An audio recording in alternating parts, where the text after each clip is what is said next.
আজ তোর জেঠু বাড়িতে নেই, তুই কাজ করে নে। আজ স্নান করার সময় চুল কেটে রেখেছি, তোর অনেক সুবিধা হবে। আমি বললাম, দাঁড়াও, আমি একটা প্যাকেট নিয়ে আসছি, ততক্ষণে তুমি ম্যাক্সি পরে নাও। প্যাকেট আনার পর জেঠিমা সেটা থেকে একটা জিনিস বের করে জিজ্ঞাসা করলো, এটা কি এনেছিস রে? আমি বললাম, এটা বিদেশি বেলুন, এটা থাকলে সমস্যা হবে না। আমি শচীন। আজ যে ঘটনা বর্ণনা করছি সেটা ঘটেছে দুর্গাপুজোর ঠিক আগের দিন। আমাদের পাশের বাড়িতেই থাকেন স্মিতা জেঠিমা। যেমন অপরূপ সুন্দরী, ফিট ও আকর্ষণীয়। রোজ তার কথা ভেবে নির্ঘুম রাত পার করি। মহালয়ার আগের দিন নতুন রয়্যাল এনফিল্ড কিনে দুপুরবেলা বাড়ি ফিরলাম। বাড়ির সামনে বাইক রাখছি, এমন সময় স্মিতা জেঠিমা বাড়ি থেকে বেরোচ্ছিল। আমায় দেখে বলল, কিরে চয়ন, নতুন বাইক কিনলি, পুজোয় চড়াস একদিন। জেঠিমা একটা আকাশি রঙের কালো কাজ করা তাঁতের শাড়ি পরেছে আর নীল ব্লাউজ। যেহেতু স্মিতা জেঠিমার বর আমার বাবার চেয়ে বড়, তাই বাধ্য হয়েই জেঠিমা বলি। জেঠিমা এতই সুন্দরী যে বৌদি বললেও চলবে। তার বর্ণনাটা আগে দিয়ে রাখি। জেঠিমার বয়স 52, উচ্চতা 5 ফুট 8 ইঞ্চি, গায়ের রং একদম ফর্সা। শঙ্কর জেঠু স্মিতার চেয়ে 18 বছরের বড়। খুব অল্প বয়সেই জেঠিমার বিয়ে হয়েছিল, তারপর কিছু বছরের মধ্যেই তাদের প্রথম সন্তান রানাদা জন্ম নেয়।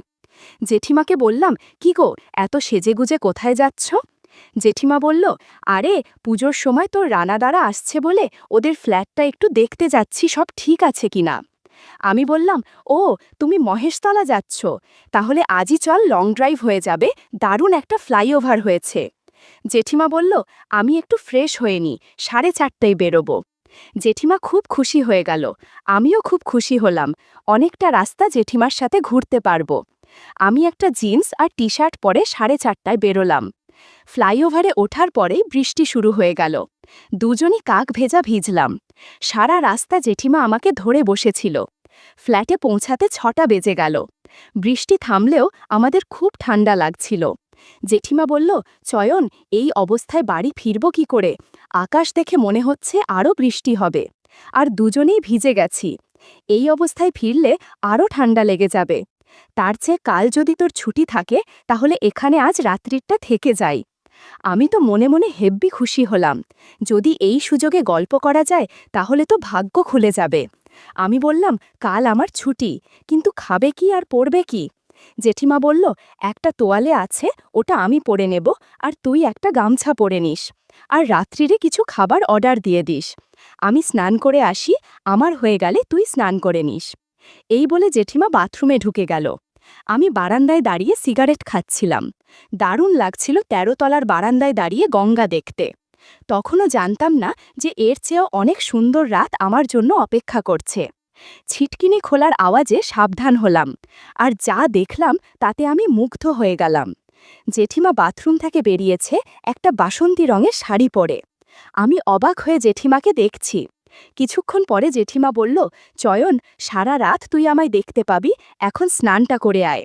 আমি গিজার চালিয়ে এসেছি, আর জামাকাপড় আমায় দিয়ে যা, আমি রান্নাঘরের দড়িতে মেলে দিয়ে আসি, তাহলে কাল সকালের মধ্যে শুকিয়ে যাবে।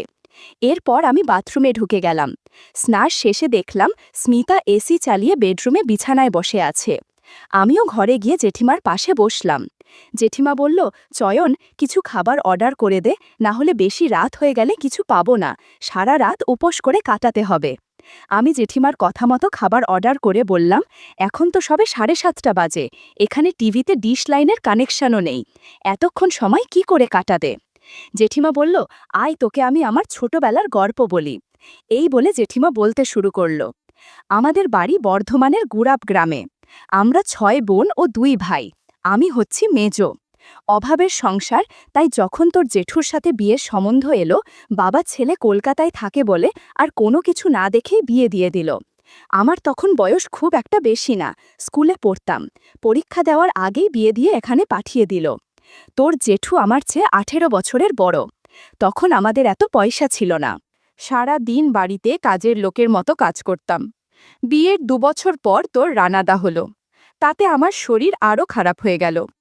তারপর তোর রানাদা যখন স্কুলে ভর্তি হলো, তখন ওকে পড়াতে পড়াতে আমি আবার কিছুটা পড়াশোনা করি। তারপর তোর রানাদা যখন ভালো চাকরি পেল আর তোর জেঠুরও পে কমিশন গঠনের পরে অনেক মাইনে বাড়ল, তখন আমাদের একটু পয়সা হলো। জেঠিমা বলছিল আর আমি দু চোখ দিয়ে মুগ্ধ হয়ে জেঠিমাকে দেখছিলাম।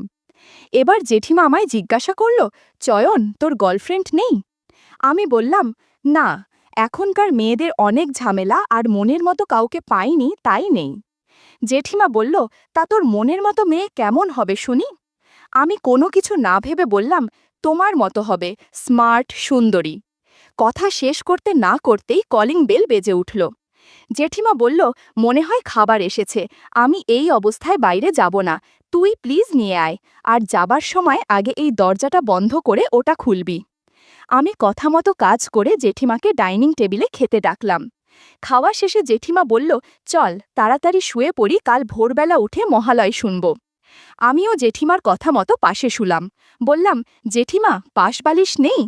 পাশবালিশ ছাড়া আমার ঘুম আসে না, আর তাছাড়া এই 9:45টার সময় কোনো দিনও ঘুমায়নি, এখন ঘুম আসবেই না। জেঠিমা বলল, তাহলে একটা মুভি চালা না। বললাম, আমার মোবাইলে তোমাকে দেখানোর মতো মুভি নেই, তবে অন্য রকমের মুভি আছে যেটা দেখলে আর সারা রাত ঘুমিয়ে আসবে না। তাছাড়া এত সুন্দর মহিলার সাথে সেই মুভি দেখলে একটু অস্বস্তি লাগতে পারে। জেঠিমা বলল, আমি বুঝতে পেরেছি কি মুভি আছে, কিন্তু আমি কোনো দিন এইসব মুভি দেখিনি, প্লিজ দেখা আমায়, প্লিজ। জেঠিমা বলাতে আমি একটা মুভি চালালাম। জেঠিমা পাশ ফিরে শুয়ে মোবাইল দেখতে লাগল। মুভি দেখতে বললাম, জেঠিমা, আমি তোমায় খুব ভালোবাসি, আজ তোমার কাছে একটা জিনিস চাইব, তুমি দেবে? জেঠিমা বলল, আজ আমি তোকে সব দেব, কিন্তু আমায় কথা দে, কোনো দিন কাউকে বলবি না। আজ প্রায় 30 বছর পর এরকম মুভি দেখে আমার মধ্যে অদ্ভুত অনুভূতি হচ্ছে। শেষবার তোর জেঠুর সাথে এরকম মুভি দেখেছিলাম, আজ তুই আমাকে আবারও সেরকম মুভি দেখালি। তুই যেমনভাবে বলবি আমি সেরমভাবেই করব। আমি বললাম, কথা দিলাম, আজকের ঘটনার কথা কাউকে বলবো না। তোমার নিয়ে আমি যে স্বপ্নগুলো দেখতাম আজ সেগুলো সত্যি করো। বন্ধুরা, ইউটিউবের কড়া নিয়মের কারণে এসব ঘটনা সরাসরি বলা যাচ্ছে না। তোমরা কমেন্টে দেয়া লিঙ্ক থেকে আমার ওয়েবসাইট ভিজিট করো, সেখানে একদম খোলামেলা গল্প দেয়া আছে। রাত 2টো অবধি মুভি দেখে দুজনে অনেক অ্যাক্টিং করেছি। এত অ্যাক্টিং হয়েছে যে দুজনেই ক্লান্ত হয়ে গিয়েছিলাম, আর কখন ঘুমিয়ে পড়লাম বুঝতে পারলাম না। সকালে ঘুম ভাঙতে দেখি জেঠিমা আমার পাশে নেই। মোবাইলে দেখলাম 11:30 বেজে গেছে। আমি উঠে টাওয়েলটা পরে বের হলাম। দেখলাম জেঠিমা রান্নাঘরে কিছু করছে। সারা রাত অ্যাক্টিং করে জেঠিমাকে আরও সুন্দরী, আরও আকর্ষণীয় লাগছে। জেঠিমা লুডুস তৈরি করছিল, আমি পেছন থেকে সারপ্রাইজ দেওয়ার চেষ্টা করলাম। জেঠিমা আমায় বাধা দিয়ে বলল, এই দুষ্টু, এটা কি হচ্ছে? টেবিলে ব্রাশ আর পেস্ট আছে, আগে ফ্রেশ হয়ে আয়, চা আর লুডুস খাই, তারপর স্নান সেরে আজ আমরা বাইরে কোথাও লাঞ্চ করব, বুঝলি? আমি বললাম, ঠিক আছে, কিন্তু আমি সন্ধ্যের আগে এখান থেকে যাব না, আমি দুপুরে তোমার সাথে খাবো, তাতেই আমার পেট আর মন দুটোই ভরে যাবে। জেঠিমা শুনে হেসে বলল, জো হুকুম মহারাজ, আমি তো আজ থেকে আপনার দাসী, আপনি যা বলবেন সেটাই আমার শিরোধার্য।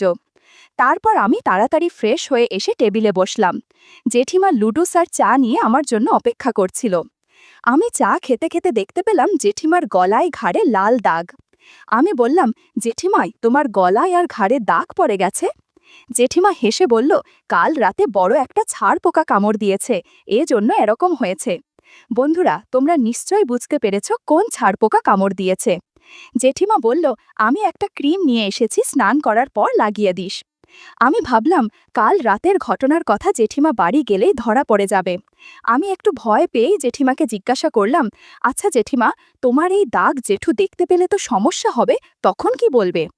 জেঠিমা আমার কথা শুনে হেসে বলল, ওরে আমার পাগল, এখন তোর জেঠু এসব নিয়ে মাথা ঘামায় না। আর আমি বাড়ি ফিরে একটা কাপ্তান পরে নেব, ফলে কেউ কিছুই বুঝবে না।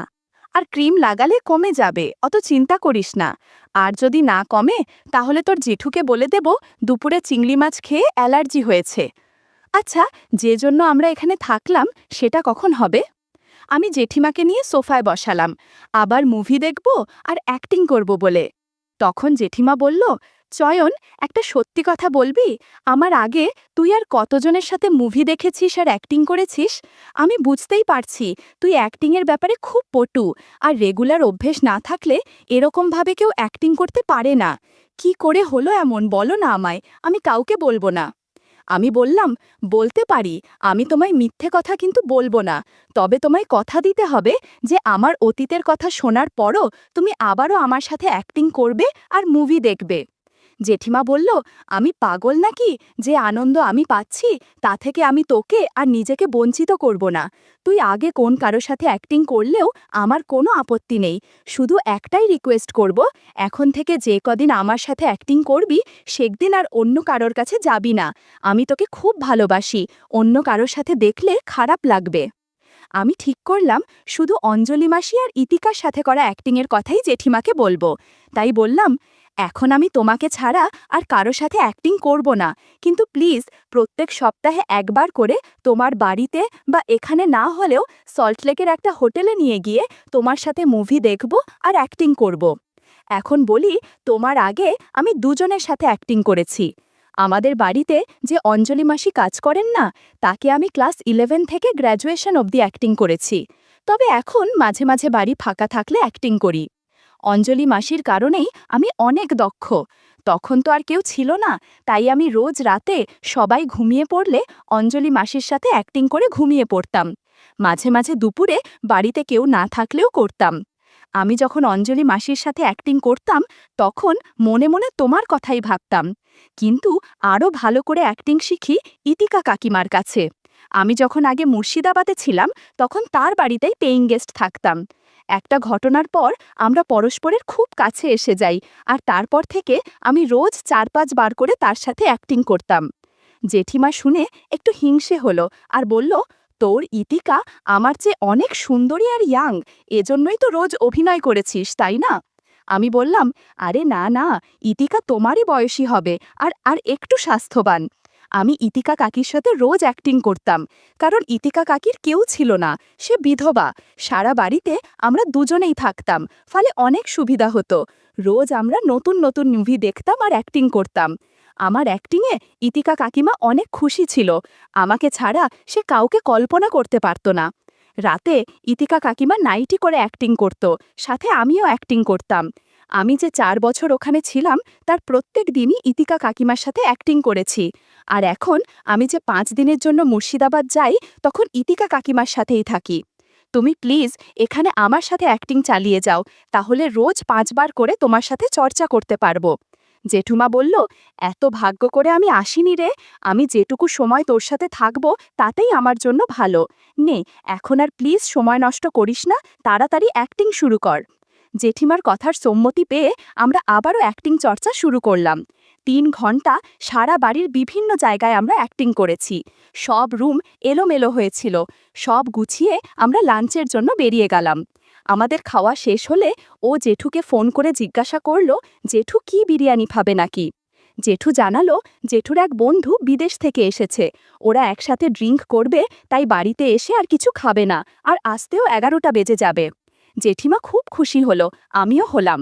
জেঠিমা বলল, চল একটু শপিং করি, তারপর বাড়ি যাব। আমরা শপিং করলাম। জেঠিমা আমাকে একটা নীল রঙের খুব ভালো জামা কিনে দিল। আমিও ওকে একটা সিল্কের শাড়ি আর একটা নাইটি কিনে দিলাম। বাড়ি ফেরার পথে ওষুধের দোকান পড়ল। আমি বললাম, তুমি একটু দাঁড়াও, আমি একটা জিনিস কিনে আনছি। কিছুক্ষণের মধ্যে আমি একটা প্যাকেট নিয়ে ফিরে এলাম। জেঠিমা বলল, কি এনেছিস দেখি। আমি বললাম, বাড়ি গিয়ে দেখো, এখন চলো তাড়াতাড়ি। আমি জেঠিমার হাতেই প্যাকেটটা দিলাম বাইক চালাবো বলে। জেঠিমার সঙ্গে সঙ্গে প্যাকেটটা খুলে ফেলল আর ভেতর থেকে একটা জিনিস বার করে জিজ্ঞাসা করল, এটা কি এনেছিস রে? আমি বললাম, এটা অনেক কাজের জিনিস, আজ আমাদের এটা লাগবে। জেঠিমা খুশি হয়ে তাড়াতাড়ি করে বাড়ি নিয়ে যেতে বলল। আমরা জেঠিমার বাড়ি পৌঁছালাম 7:30টার একটু আগে। বাড়িতে এসেই আমরা অ্যাক্টিং চর্চা শুরু করলাম। জেঠু আসার আগে যতটুকু চর্চা করা যায় করে নেওয়া ভালো। বাড়ি পুরো ফাঁকা, তাই জেঠিমা প্রাণ খুলে অ্যাক্টিং করতে লাগলো। জেঠিমার অ্যাক্টিং আমাকে মোটিভেট করে তুলছিল। 2 ঘন্টা অ্যাক্টিং করার পর জেঠিমা বলল, আমাদের অ্যাক্টিংয়ে নতুনত্ব আনা দরকার। দরকার, তাই ফ্রিজ থেকে একটা চকলেট সস নিয়ে আসলো আর বলল এটা দিয়ে অ্যাক্টিং করতে তাহলে আরও ভালো হবে। বন্ধুরা, ইউটিউবের কড়া নিয়মের কারণে চকলেট সস দিয়ে করা ঘটনা সরাসরি বলা যাচ্ছে না। তোমরা কমেন্টে দেওয়া লিঙ্ক থেকে আমার ওয়েবসাইট ভিজিট করো, সেখানে একদম খোলামেলা গল্প দেয়া আছে। 30 মিনিট চকলেট সস দিয়ে অ্যাক্টিং করার পর আমরা একটু বিশ্রাম নিলাম। জেঠিমা জেঠুকে ফোন করে জিজ্ঞাসা করলো জেঠু এখন কোথায় আর কত দেরি হবে বাড়ি আসতে। এখন 10:39, জেঠুর দেওয়া সময় অনুযায়ী আরও 20 মিনিট আছে। জেঠিমা করুণ সুরে জিজ্ঞাসা করলো আর করবি না? আমি বললাম করব, আগে সব গুছিয়ে নেই আর তুমি সব গুছিয়ে নাও। সারা ঘর অ্যাক্টিং চর্চা করতে করতে অগোছালো হয়ে গেছে। হঠাৎ জেঠু এসে পড়লে কোনো সমস্যা হবে। এরপর আমরা নিচে নেমে এলাম। আমি গেট খুলে বাইরে বেরিয়ে এলাম। এরকম করেই শুরু হলো আমাদের জীবনের এক দারুণ অধ্যায়।